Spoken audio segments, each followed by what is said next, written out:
Good morning, everybody. Welcome to Voices of the Goddess podcast, where we empower, inspire, and uplift women to become the goddesses they are meant to be. And I'm Julietta, the magical PT. I have been a physical therapist for 30 years now, and I'm in private practice down in Fort Lauderdale. Allison is shaking her head. Can't believe I've been doing this for 30 years, huh? It's crazy, I know. You must have been 12 when you started. I would say, just call me Doogie Howser PT. Like nowadays, not everybody knows who Doogie Howser is. Nope, that would be aging ourselves. So, although there is a Doogie Howser coming out, so people, a generation that doesn't know who Doogie Howser is, will now get to learn who Doogie Howser is. And there is another character because Lexi's talked about it before. But anyways, we're totally going off the rails here. Go ahead. That's okay. So I'm a Midwesterner, a mother of 2 cats. I'm an artist, a jeweler. I am everything. He is amazing. And I'm joined with my lovely co-host, Allison.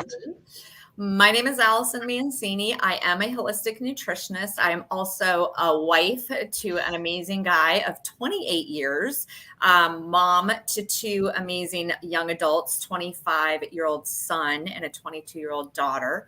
And my experience is a lot of my own personal experience. I went through a lot of struggles with my health years ago. Both of my children have had health issues throughout the years. My daughter, basically since she was born. And I just have learned how nutrition makes such a huge difference. And so now I'm a holistic nutritionist. I'm loving it. I'm passionate about helping moms that are like I was, that are super busy, just don't have the time to figure it all out. And I just want to provide them the tools that they need to keep themselves healthy so they can do everything they want to do and keep their families healthy. And we're excited to be here today. We're over 60 episodes. What?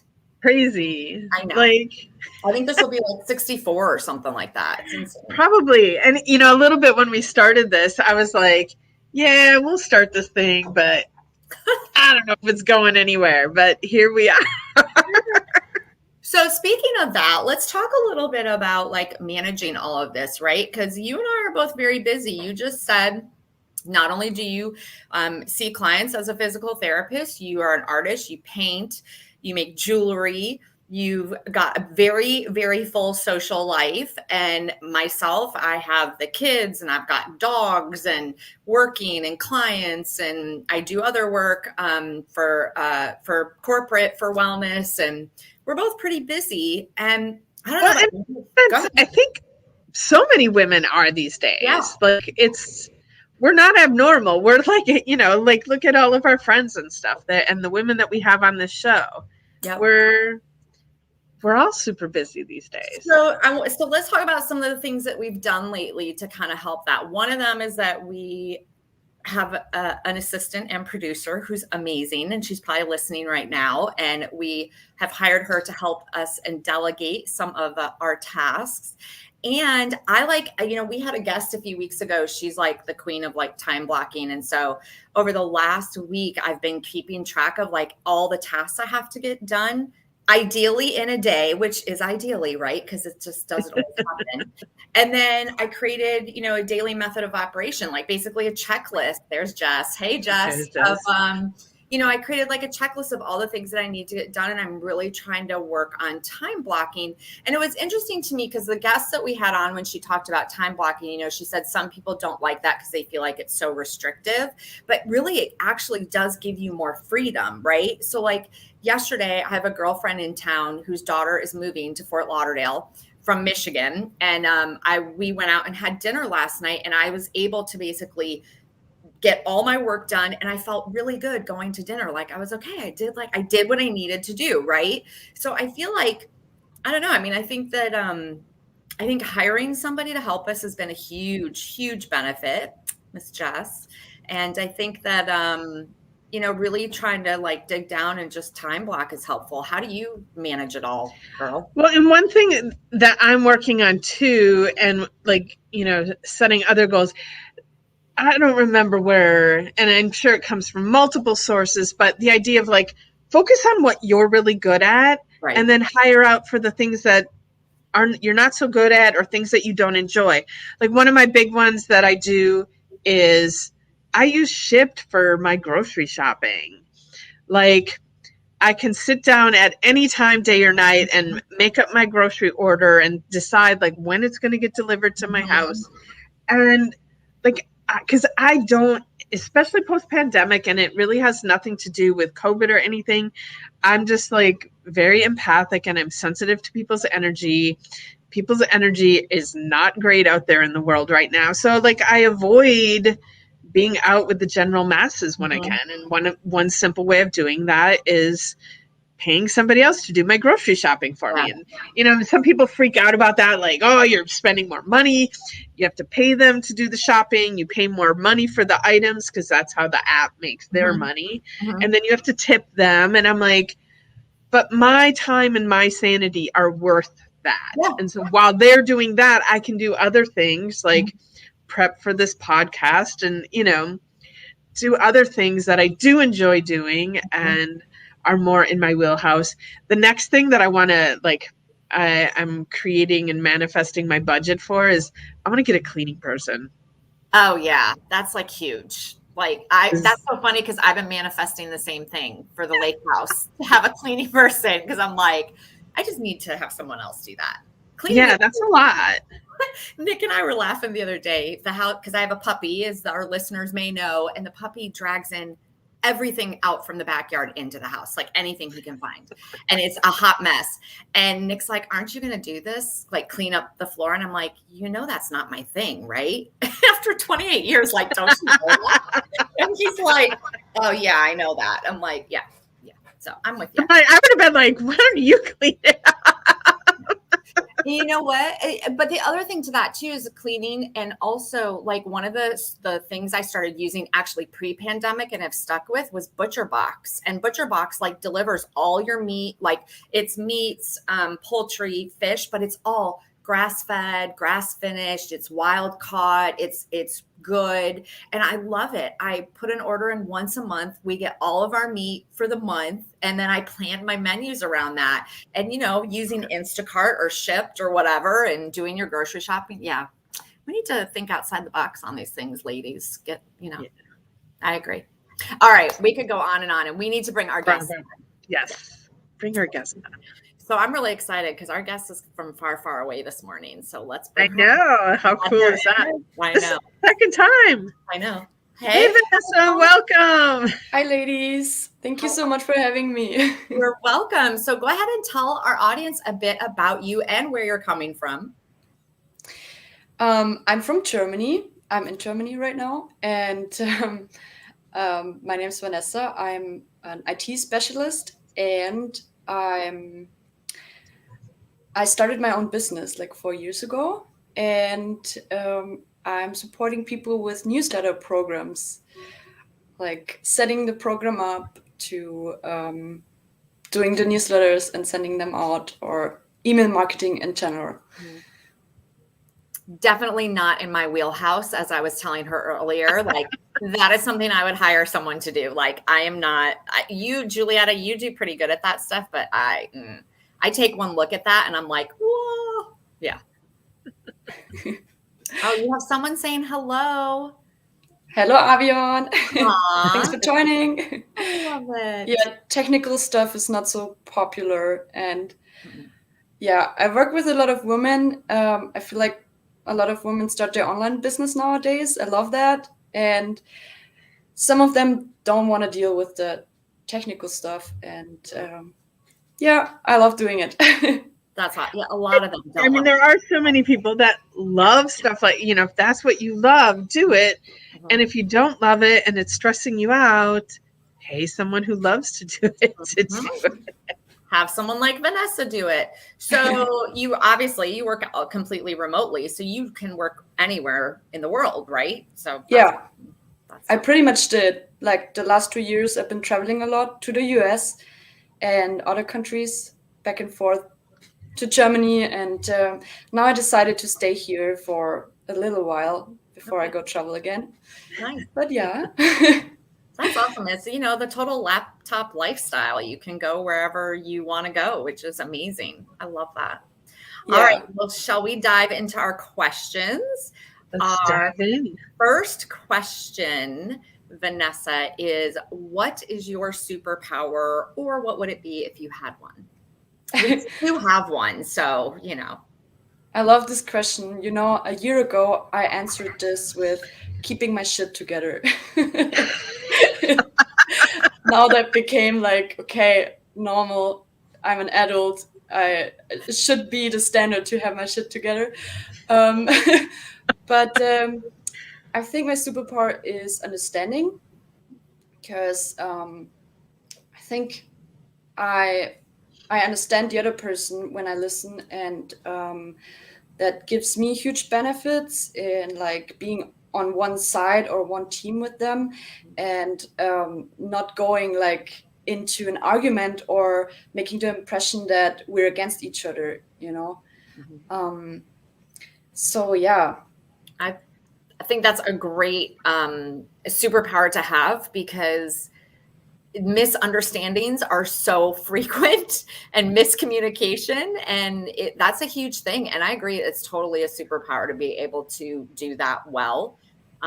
It's one thing I learned years ago working with a lot of different people and personalities. You have to always remember that it's not only it's how you come across, but you have to keep in mind how are they perceiving it, like how are they taking it, right? And that can always be the challenge of the understanding part. So I think that's a great superpower to have.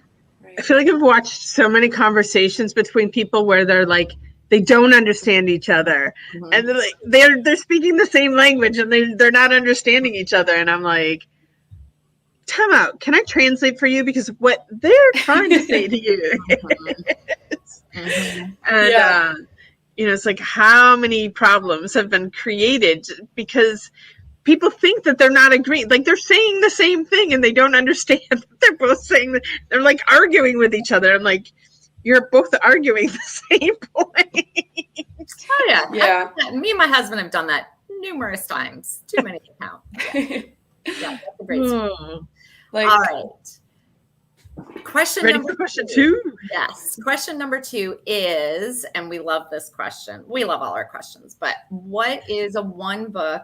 Some people have a hard time doing one. So if you have 2, it's okay. What is one book that has greatly influenced your life?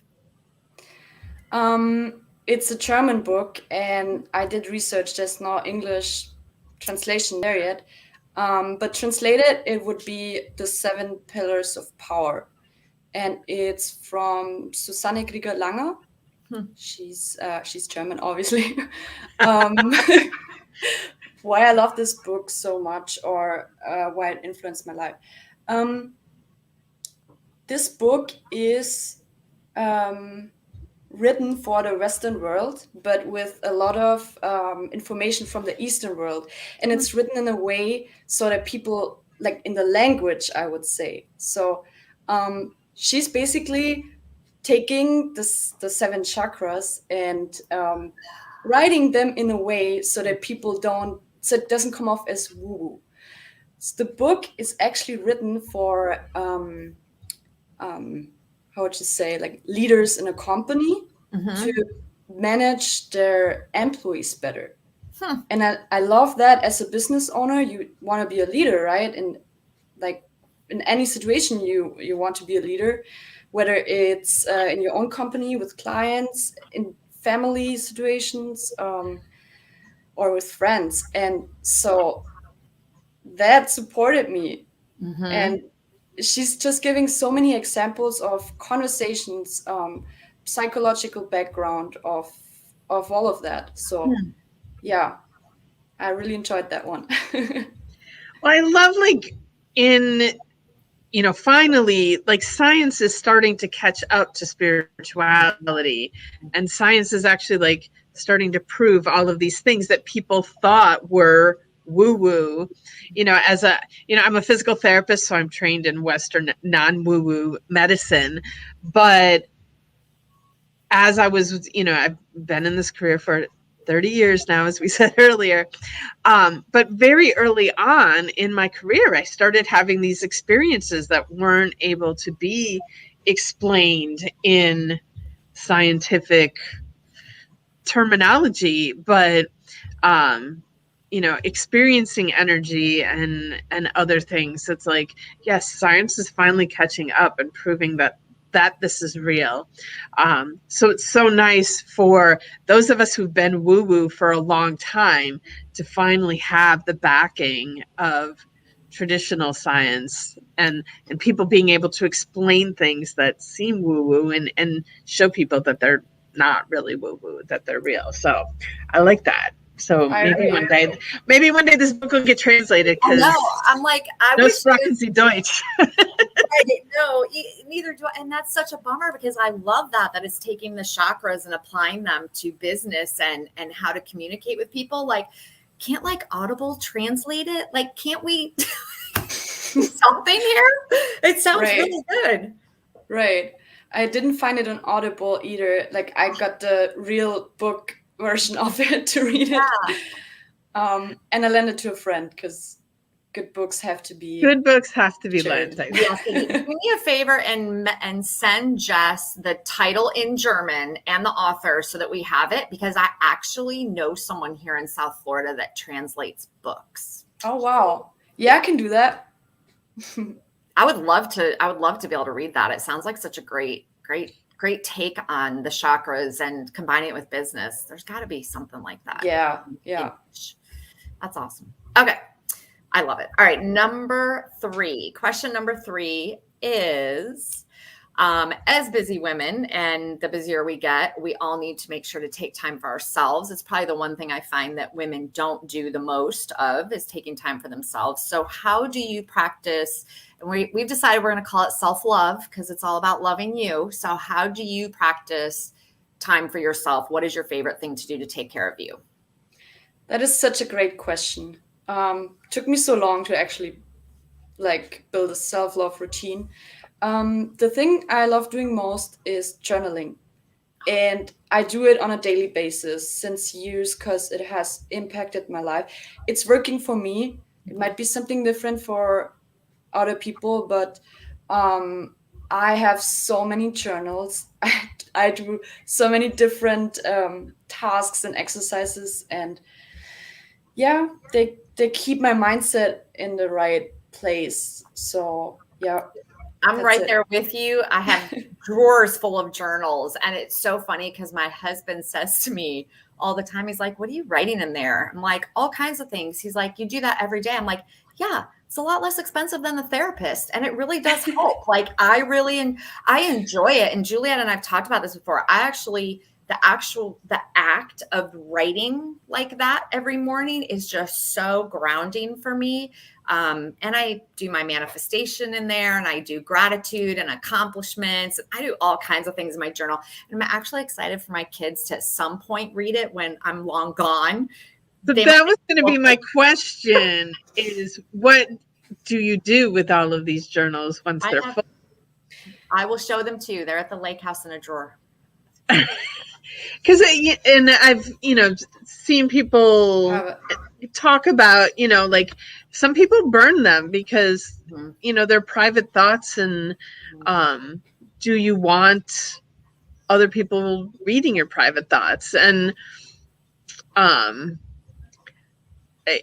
think about like my mother journaled and passed away, and so my dad found her journals, and you sit there with this question like, do I read the journals or don't I read the journals? And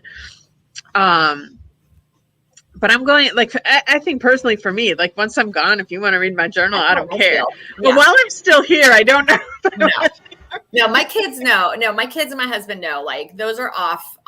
They are not for your eyes right now. When I am gone, have at it. If you really want to sit there and try to read my chicken scratch, good luck. So. And Juliet has seen my chicken scratch. It's pretty bad.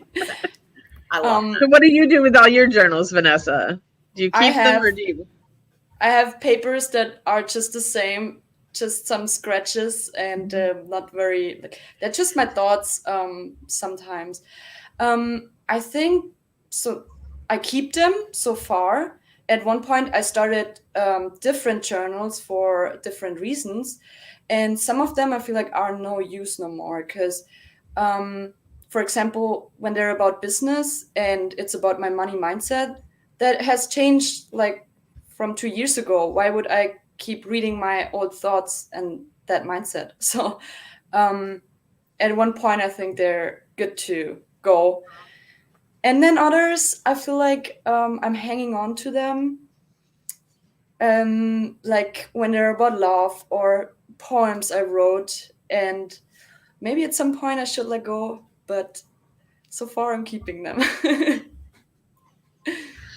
I love it. Nice. And I agree because there's certain seasons of my life where those journals are probably a little rough. Like, because I mean, there are times that I'm writing in them and they are desperate and they're sad and they're, whatever. Like, my daughter was really sick 5 years ago, and that journal, man, I wrote in that thing every day. And I'm sure it's very, like, it would probably make me cry if I read it right now.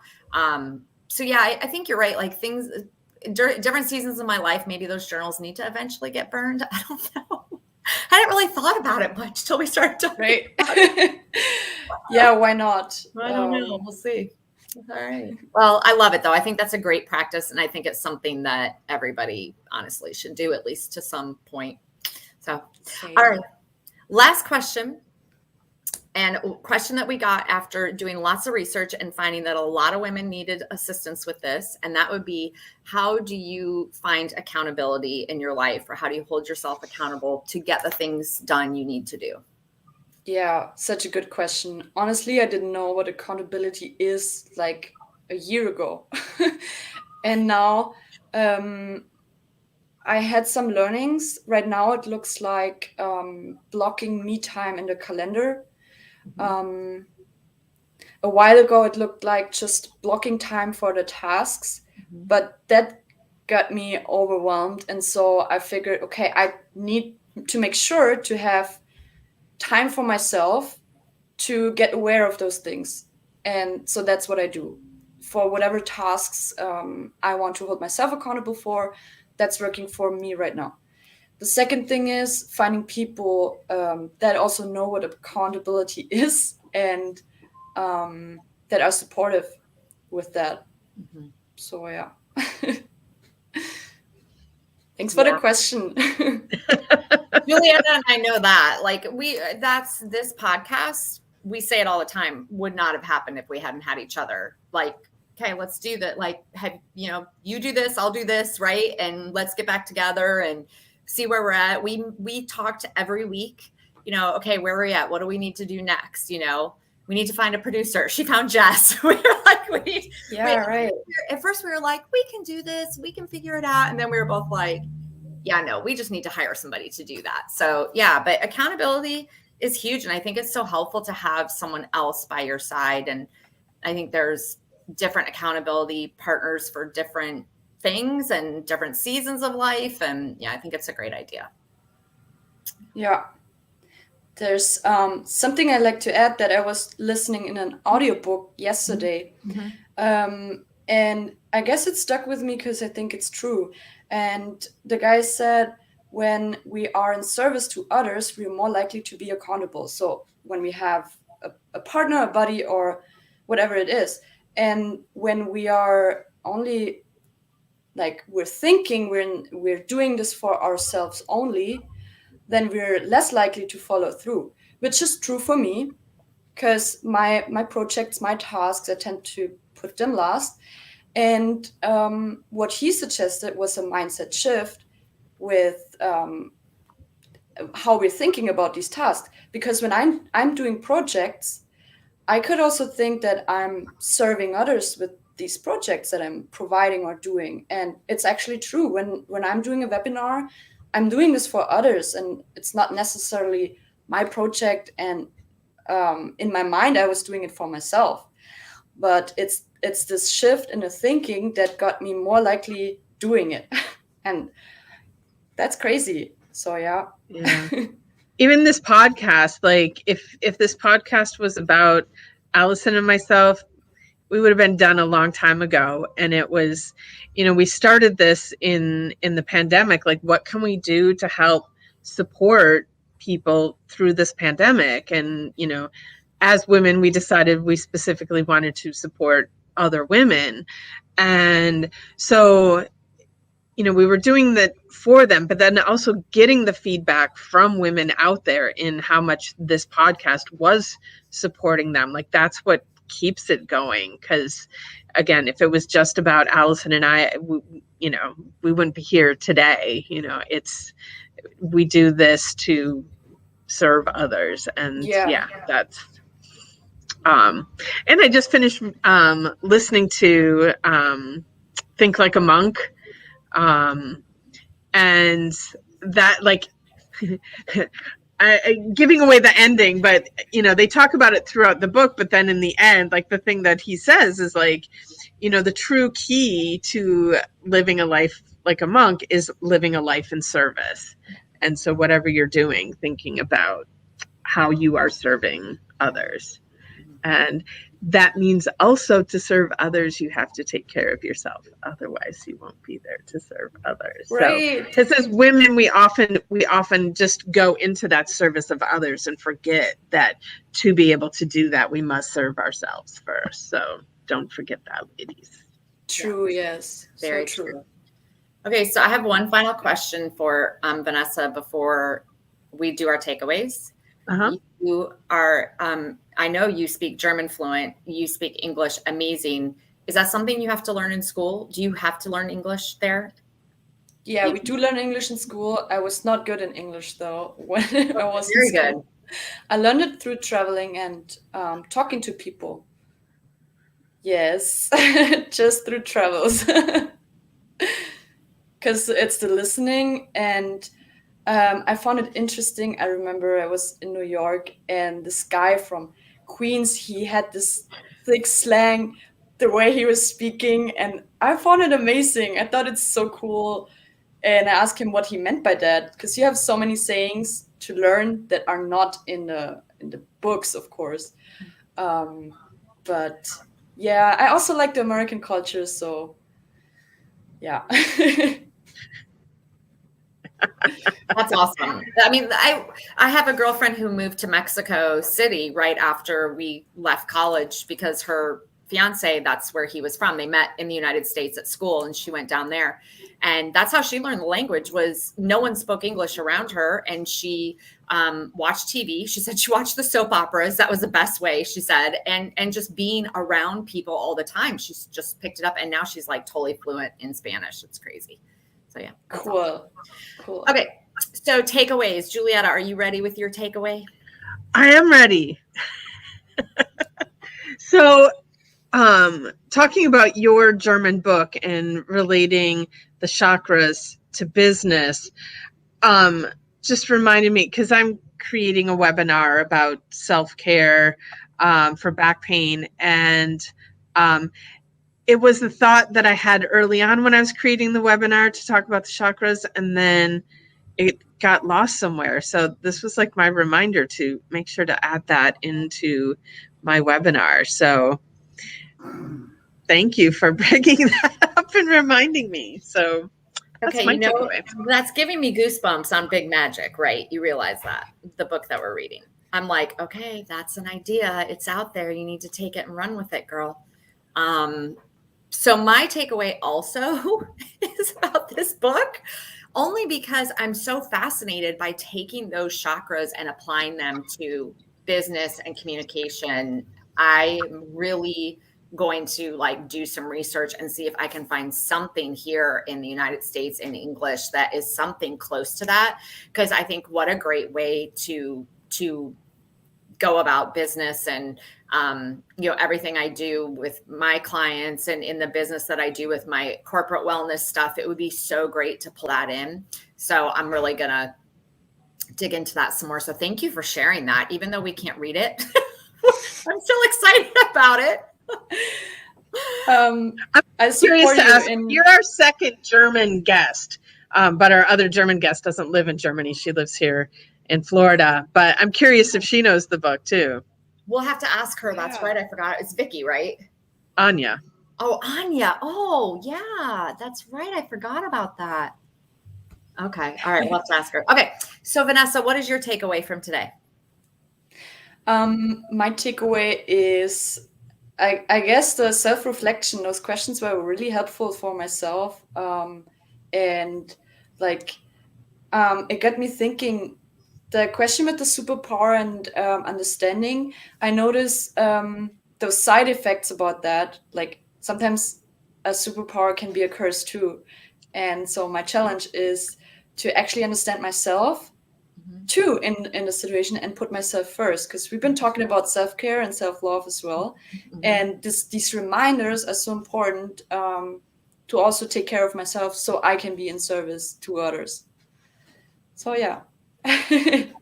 That's awesome. I'm so glad you joined us today. I know it's late in the afternoon there, so I appreciate you very much. It was a pleasure. Thank you so much for having me as a guest, and anytime again. Well, thank you for joining us. And I want to say thank you to our listeners out there who are listening. If you've enjoyed what you heard, please subscribe, like, follow, and share with other goddesses out there so that we can all lift each other up. And I want to wish everybody a magical day. Bye, Vanessa. Have a great day. Bye-bye. You too. Bye. Oh, Jess just commented. Good job.